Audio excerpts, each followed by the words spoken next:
అక్బర్ గారు చెప్పినట్లుగా ఒక పేజీలో ఒక రకంగా ఉంది, 13వ పేజీలో ఒక 612,343 కోట్లని 6,12,343 కోట్లు ఉంది. చివరి పేజీలో 6,71,757 కోట్లుగా ఉంది. సరే, ఏదేమైనా ఆ అప్పు 72,658 కోట్ల నుంచి ఈ 10 ఏళ్ల కాలంలో దాదాపు 6 లక్షల కోట్లకు పెరిగింది. ఈ అంశానికి సంబంధించి వైట్ పేపర్ రిలీజ్ చేయడానికి సంబంధించి అక్బర్ గారు ఇంకొంతమంది సరే వారి వారి అభిప్రాయాలు చెప్పారు. నా అభిప్రాయం ఏంటంటే, ముందుగా చాలా ఎనామలీస్ జరిగాయి. లెక్కలకు సంబంధించి ఒక్కో పేజీలో అది ఆర్బీఐయా లేకపోతే సిఏజీనా లేకుంటే ఇతర ఏజెన్సీ నుంచా, దేని నుంచి తీసుకున్నా సరే సెల్ఫ్ కాంట్రడిక్టరీగా కొన్ని లెక్కలు తేడాలు ఉన్నాయి.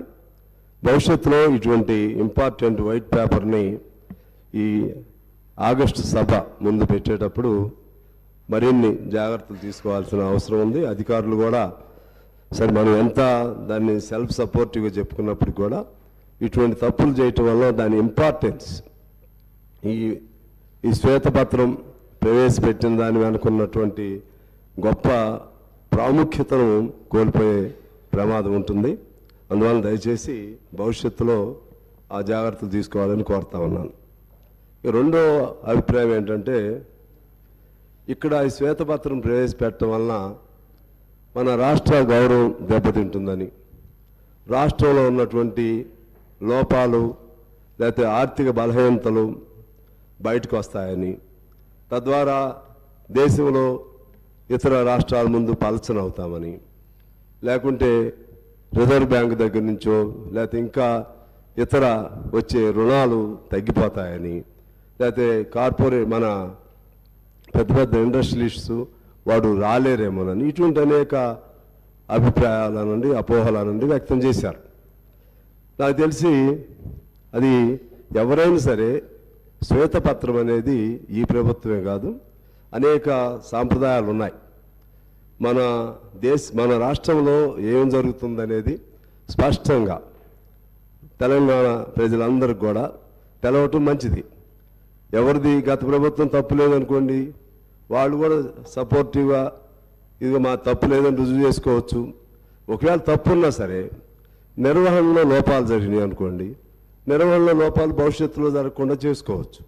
అందువలన అది శ్వేతపత్రం ప్రవేశపెట్టడంలో పొరపాటు అనే అభిప్రాయాన్ని నేను అంగీకరించట్లేదు. ఆ విధంగా చూస్తే మరలా రేపు బడ్జెట్ పెడతాం, బడ్జెట్ ప్రవేశపెట్టినప్పుడు ఈ లెక్కలను చూపెట్టాల్సిందే కదా, మొత్తం చేసిన అప్పులెంతో చూపెట్టాలి కదా. అప్పులతో పాటు మనం గ్యారంటీ ఉన్నటువంటి అప్పులు చూపెట్టాలి కదా, అప్పుడు దాయలేం కదా. ఈ కార్పొరేట్ ఇప్పుడున్నటువంటి కంప్యూటరైజ్డ్ ఏజ్లో ఇంకేదో దాస్తాము ఎవరికో తెలియకుండా అనేది అటువంటి ఆలోచనలు ఉండవలసిన అవసరం లేదనేది నా అభిప్రాయం. ఇక ముఖ్యంగా శ్వేతపత్రానికి సంబంధించి లెక్కలు డొక్కలు వీటన్నీ చాలా విన్నాం. దానిలో అసలు ఇష్యూ డైవర్ట్ అయిందనేది నా అభిప్రాయం. ఈ లెక్కలు కరెక్ట్ ఉన్నాయా, ఏ లెక్కలు కరెక్ట్ ఉన్నాయా, అది రాంగా ఈ రాంగా, ఆ పేజీలే ఉంది ఈ పేజీలే ఉంది, ఇవన్నీ జరిగినాయి. దీనివలన it lost its importance, it lost its human touch. ఇది మనం అర్థం చేసుకోవాల్సింది. అసలు అప్పులు చేయటం తప్పనేది కాదు. సరే, ఎంత పరిమాణంలో చేశారు? కేంద్రంలో దాదాపు చాలా 100 లక్షల కోట్లు ఈ బీజేపీ పాలనలో చేయటం జరిగింది. అంతకుముందు 50 లక్షల కోట్లు అంత ఉండేది అప్పులు. అంటే అది వాళ్ళు చేశారు కదా, మనం చేయకూడదు.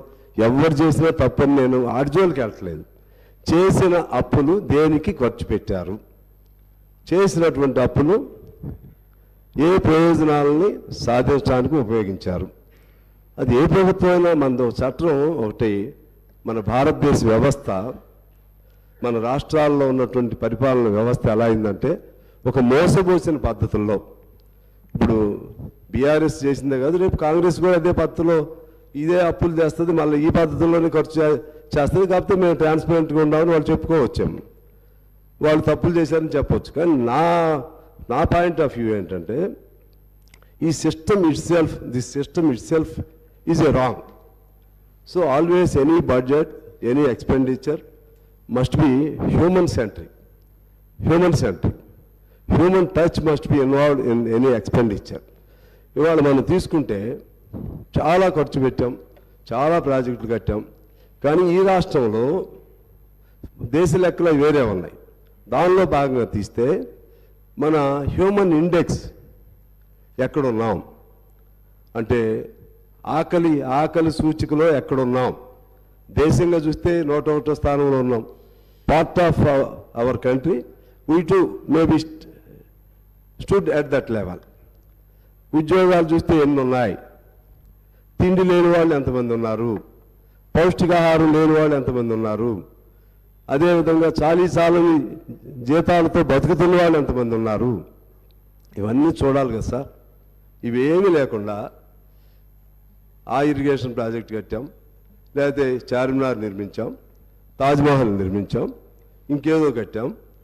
తాజ్మహల్ నిర్మిస్తే తాజ్మహల్ కోసం రాళ్ళెత్తిన కూలీలు ఎవరని శ్రీశ్రీ అడిగాడు. అంటే అసలు కింద జనం మనం ఏది చేసినా అది జనాలకు అందుతుందా లేదా, జనాల బతుకుల్లో బాగు జరిగిందా లేదా, ఆకలి బాధలతో అర్ధాకలితో కూలినాలి చేస్తున్నటువంటి వాళ్ళు సంపద సృష్టిస్తుంటే ఆ సంపదను అప్పుల పేరుతో మనం వాడుకుంటున్నాం. ఆ అప్పులు తిరిగి వెళ్తున్నాయా కిందకి? ఒకసారి మనం ఏ ప్రభుత్వం అయినా సరే, నేను ఆ ప్రభుత్వం ఈ ప్రభుత్వాన్ని కాదు, మనం చూసే ఆలోచన విధానం మారాలనేది నా అభిప్రాయం. ఆ విధంగా ఆలోచన చేయకపోతే ఇంకా నువ్వు ఎన్నేళ్ళు ఇటువంటి అప్పులు చేస్తున్నా సరే పైకి సూపర్ఫిషియల్గా అభివృద్ధి కనపడతా ఉంటుంది. కానీ కిందికి వెళితే మరలా ఎక్కడ వేసిన గొంగళి అక్కడే ఉంటుంది. మనం ఒకసారి చూసుకుంటే ఆకలి చూసి చూడండి, అదేవిధంగా మానవ జీవన విధానం చూడండి, లేకపోతే జీవన పరిణామాలు చూడండి, ఎక్కడ చూడండి మన పరిస్థితులు ఇలాగే ఉంటున్నాయి. ఇవాళ మీరు చూసుకుంటే రాష్ట్రంలో ఎంతమంది అంటే అవుట్సోర్సింగ్, అలాగే కాంట్రాక్ట్ కార్మికులకు సంబంధించి అప్పుడు కేసీఆర్ గారు ఓ మాట చెప్పారు. మరి అది మేనిఫెస్టోలు పెట్టారు లేదా, మళ్ళీ నేను దాని జోలికి వెళ్ళను, మళ్ళీ అది కాంట్రవర్సీ అయింది. నేను దాని జోలికి వెళ్ళను. కానీ ఈ repeatedly said that when we achieve our Telangana, there won't be any outsourcing system and there won't be any contracts worker system. So he repeatedly, as per my knowledge is concerned. కానీ ఇవాళ ఆ outsourcing అదేవిధంగా contract worker system వలన శ్రమను దోపిడీ చేస్తున్నారు. It is situated not only in Telangana, it is present elsewhere in India. The system it self became a wrong. దాన్ని ఎంతకాలం శ్రమ వాళ్ళది, సంపద ఇంకొకటిది, కష్టం ఒకటిది, ఫలితం ఒకటిది. ఒక్కడికి ఇచ్చే జీతంతో ముగ్గురికి నలుగురికి జీతాలు ఇస్తున్నారే, దాన్ని ఎలా మార్చాలి అది ఆలోచన చేయమని నేను కోరుతా ఉన్నాను.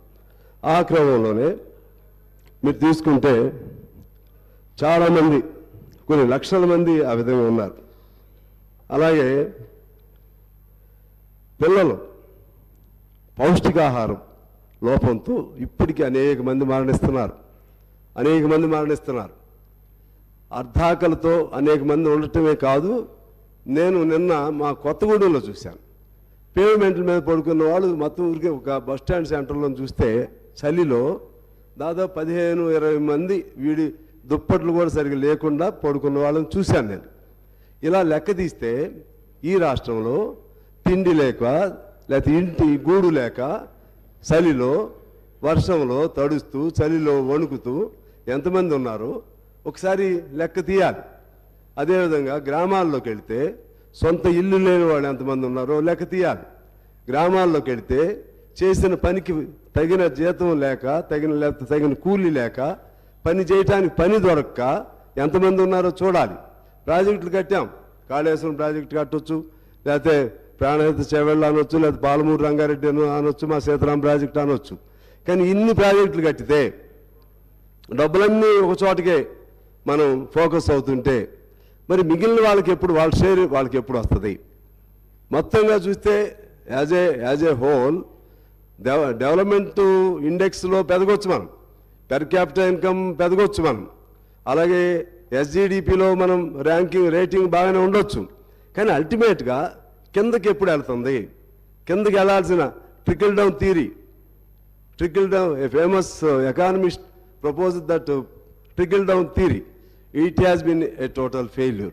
That means ఎవడో అక్కడ పరిశ్రమ పెడితే కిందకి బొట్టుగా అందిద్ది. ఎప్పుడు బొట్టు అందిద్ది? ఇప్పుడు ఈ దేశానికి 75-76 ఏళ్ళు స్వతంత్రం వచ్చింది.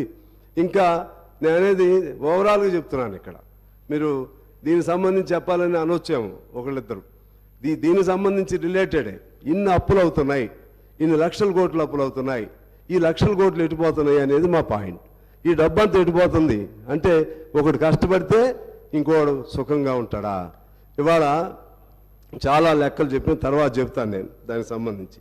ఆ విధంగా ఇవాళ అప్పు లేనటువంటి నేను అడుగుతున్నా, ఆ అప్పు ప్రభుత్వ అప్పే కాదు, అసలు అప్పు లేని వ్యవస్థ ఏముంది ఇప్పుడు మన తెలంగాణలో? సింగరేణి తీసుకోండి.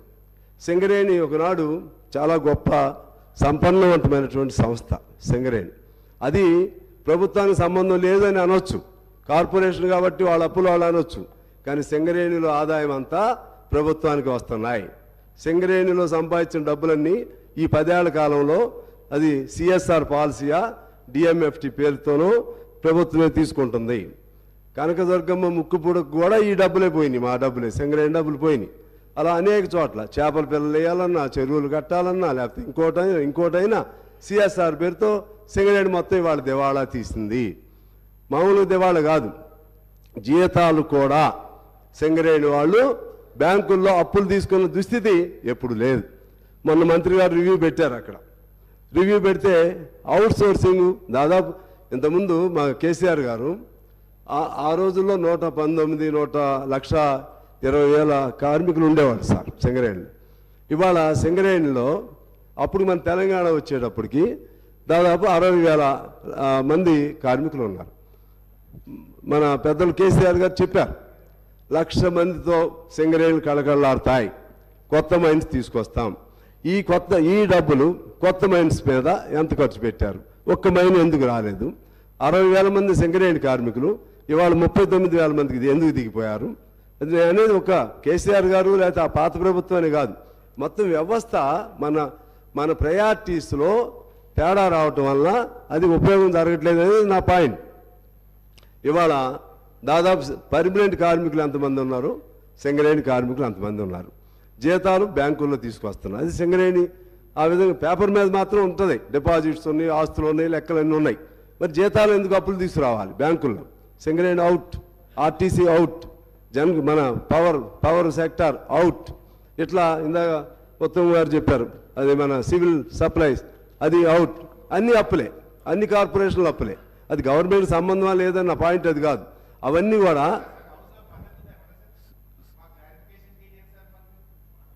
ఉన్నాయి. సాంశివరావు గారు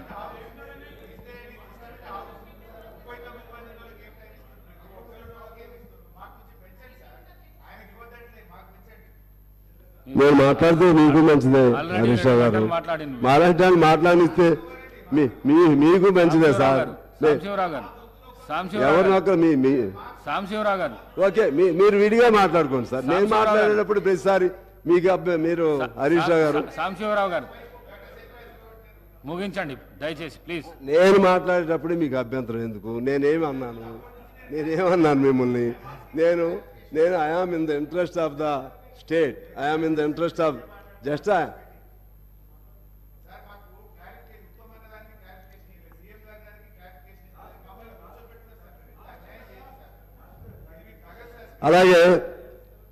అధ్యక్ష, ఇవాళ మనం చూస్తే సింగరేణి, జన్కో, హోంగార్డులు అతి తక్కువ శాలరీస్, సాంబశివరావు గారు కోర్టు కొద్దిగా తొందరగా ముగించండి. అయిపోవాలి అప్పుడే సార్. ఇప్పుడు నేను మొదటే మిమ్మల్ని రిక్వెస్ట్ చేశా, బిగినింగ్ డేనే. నేను ఒక్కడే ఉన్నా, మా వాళ్ళందరిది అన్ని కమ్యూనిస్టుల తరపున, అంత పేదవాళ్ళ తరపున, అంత కార్మిక వర్గం తరపున ఎక్కువ మాట్లాడేది నేను ఒక్కడే సార్. అందుకని కాస్త నాకు టైం ఇవ్వండి దయచేసి. నేను స్పెసిఫిక్గా మాట్లాడుతున్నా. అలాగే ఇవాళ ఈవెన్ జర్నలిస్టులు, పేద జర్నలిస్టులు చాలామంది ఉన్నారు. వాళ్ళకి సంబంధించిన పాలసీ లేదు. ఇక్కడ మన అసెంబ్లీలో అవుట్ సోర్సింగ్తో పనిచేసే వాళ్ళు కొన్ని వందల మంది ఉన్నారు. వాళ్ళని పట్టించుకునే వాళ్ళు లేరు. వ్యవసాయ కార్మికులు వేలాది మంది ఉన్నారు. హమాలీలు, ఆటో, క్యాబ్, భవన నిర్మాణం, పాఠశాలలో తాత్కాలిక ఉపాధ్యాయులు, అలాగే ఆర్టీసీ, హోంగార్డ్స్, వీళ్ళందరూ లెక్క తీస్తే దాని మీద ఒక శ్వేతపత్రం తీయాలని మీ ద్వారా నేను కోరుతా ఉన్నాను.